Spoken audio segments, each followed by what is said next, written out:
Čo robiť v prípade, ak máte podozrenie, že ste sršňa ázijského zbadali? V spolupráci s organizáciou Ecofond SPP sa nám podarilo vytvoriť a sfunkčniť mobilnú aplikáciu, ktorá sa volá Zastav sršťa. Že túto aplikáciu sa môže každý, kto chce, kto má záujem, stiahnuť do mobilného telefónu.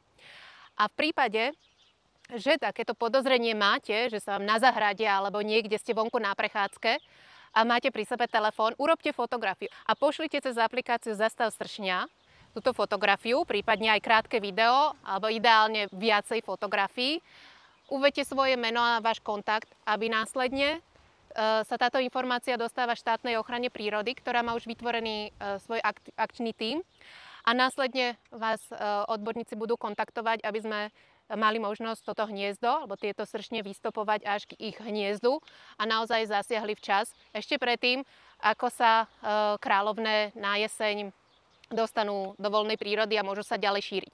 Pre nás, čo sa tejto téme odborne venujeme, je dôležité, aby sme v týchto prvopočiatkoch, kedy sa tu sršne azijské začínajú vyskytovať, aby sme naozaj dohľadali čo najväčší počet hniezd, ideálne by bolo každé, ale čo najväčší počet hniezd, aby sme tú situáciu udržali pod kontrolou. Aspoň v prvých rokoch, kým sa naučíme, verejnosť, ľudia bežní, ako sa správať, ak to sršne hniezdo nájdete u vás na záhrade.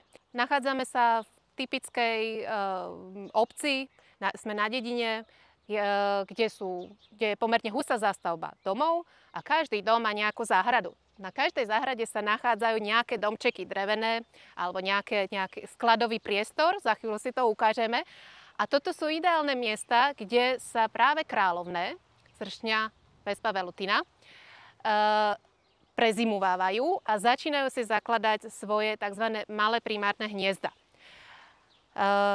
Neskôr toto hniezdo sa zväčšuje a môže narásť v pre sršne azijské za ideálnych podmienok až do 1 metra.